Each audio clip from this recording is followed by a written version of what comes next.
Sir ఇప్పుడు అనేక సందర్భాల్లో మన వాళ్ళు మాట్లాడుతూ కాక్రోచ్ గురించి కూడా మాట్లాడారు. జగన్మోహన్ గారు కూడా దాన్ని ప్రస్తావించడం జరిగింది. అంటే దాని ఉద్దేశం ఏంటంటే everybody is a cockroach who fights for justice అనేటువంటి మాట మాట్లాడుతూ one of them is YS Jaganmohan Reddy గారు కూడా ఉండొచ్చని ఆయన అన్నారు. అంతే, నేను కూడా అందులో ఉండొచ్చు. సో అది పెద్ద ఇష్యూ కాదు. బట్ ఇలాగే పరిస్థితులు కొనసాగితే రాష్ట్రంలో ఖచ్చితంగా కాక్రోచ్ అనేది కూడా ఇక్కడ కూడా ఆవిర్భవిస్తుంది. దాని కొరకు జస్టిస్ కొరకు ఫైటింగ్ అనేటువంటిది ఆంధ్రప్రదేశ్ లో కూడా ఉంటది అనేటువంటి మాట మాట్లాడటం జరిగింది. అది అలా ఉంచితే ఇప్పుడు దీపక్ రెడ్డి గారు కూడా 2-3 సార్లు లోకేష్ గారిని టార్గెట్ చేసి మాట్లాడుతా ఉన్నారు అని లోకేష్ గారిని టార్గెట్ చేయాల్సినటువంటి అవసరం మాకే లేదు. లోకేష్ గారే రెడ్ బుక్ రాజ్యాంగం ద్వారా ఆంధ్రప్రదేశ్ లో వైఎస్ఆర్ కాంగ్రెస్ పార్టీ కార్యకర్తలను నాయకుల్ని టార్గెట్ చేసి మరి రెడ్ బుక్ రాజ్యాంగాన్ని నడిపిస్తా ఉన్నారు. కానీ ఆ విషయాన్ని మేము సరే తర్వాత చూస్తాం. ప్రతి ఒక్క సమయం ఎప్పుడు ఒకలాగే ఉండదు కదా. పరిస్థితులు మారినప్పుడు దాని పర్యవసానం కూడా ఆయన చదివి చూస్తాడు. అయితే ఇప్పుడు డిఎస్సీలో జరిగిన దానికి ఖచ్చితంగా ఆయన బాధ్యత వహించాల్సినటువంటి అవసరత ఉంది. గోల్డ్ మెడలిస్ట్ కి ఉద్యోగం రాకుండా, ఎందుకంటే ఇప్పుడు నేను కూడా ఒక నేషనల్ ప్లేయర్ సార్. వర్మ గారు మీకు ఐడియా ఉందో లేదో, నేను ఒక national football player sir. National player, so senior nationals ఆడాను, ఆల్ ఇండియా యూనివర్సిటీస్ ఆడాను. అన్ని ఈ దేశంలో ఉన్న ఆల్మోస్ట్ అన్ని రాష్ట్రాల్లో కూడా నేను ఆడాను.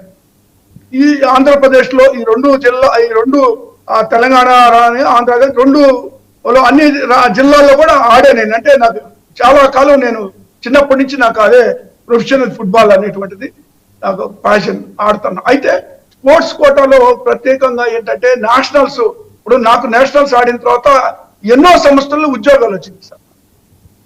పూర్తిగా ఎన్నో సంస్థల్లో, బ్యాంకుల్లో అయితే, ఎయిర్ ఫోర్స్ లో, నేవీలో అయితే, లేదంటే పోలీస్ డిపార్ట్మెంట్, రకరకాలుగా ఎన్నో ఉద్యోగాలు వచ్చింది. అది అఫ్ కోర్స్ నేను వెళ్ళలేదు, నేను ఈ పాలిటిక్స్ లో ఉండిపోయాను.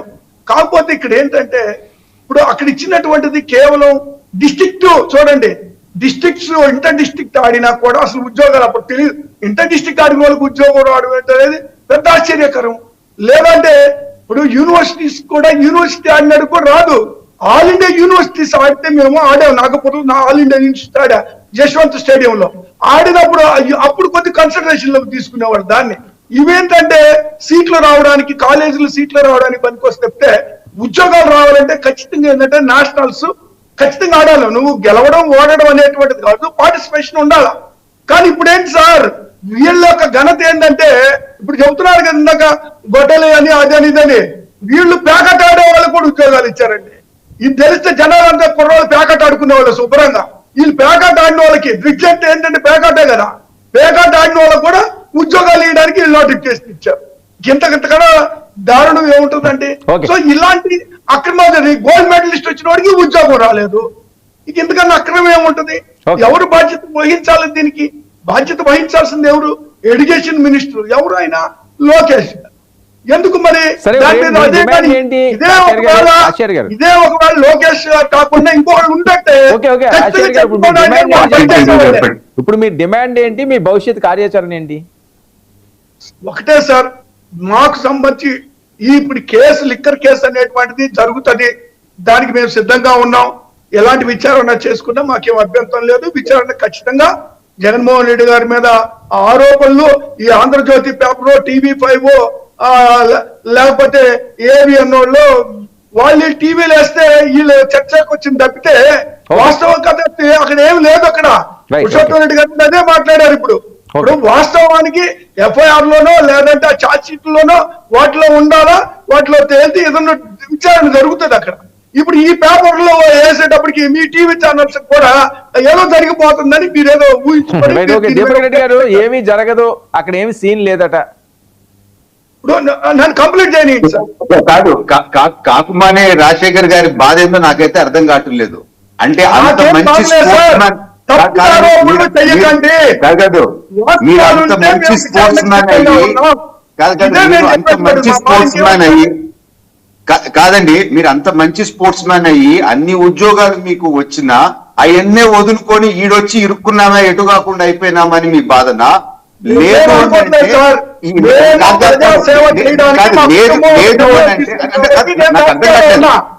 లేదండి, నాకు అర్థం కావట్లేదు. మీకు అది బాగా లేదు అంటే స్పోర్ట్స్ ఒక సెకండ్ రాజశేఖర్ గారు, ఒక సెకండ్ చెప్పలేండి.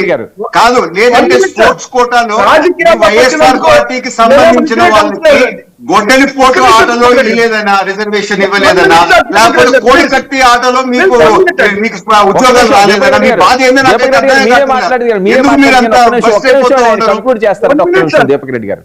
1 minute అండి. ఇప్పుడు వర్మ గారు, ఇప్పుడు నేనేమి రియలైజ్ అవ్వడలేదు లేదా రెగ్యులేట్ అవ్వట్లేదు రాజకీయాల్లోకి. ఇప్పుడు నా కుటుంబానికి సంబంధించి ఐఏఎస్ ఆఫీసర్లు, ఐపీఎస్ ఆఫీసర్లు నా కుటుంబం.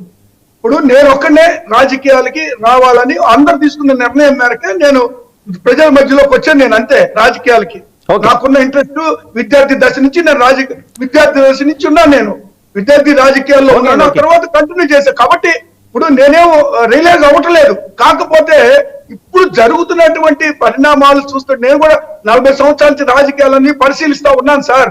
ఇప్పుడు ఇక్కడ అంటే ఇప్పుడు రివెంజ్ పాలిటిక్స్ చూస్తా ఉంటే ఆశ్చర్యం కలుగుతా ఉంది.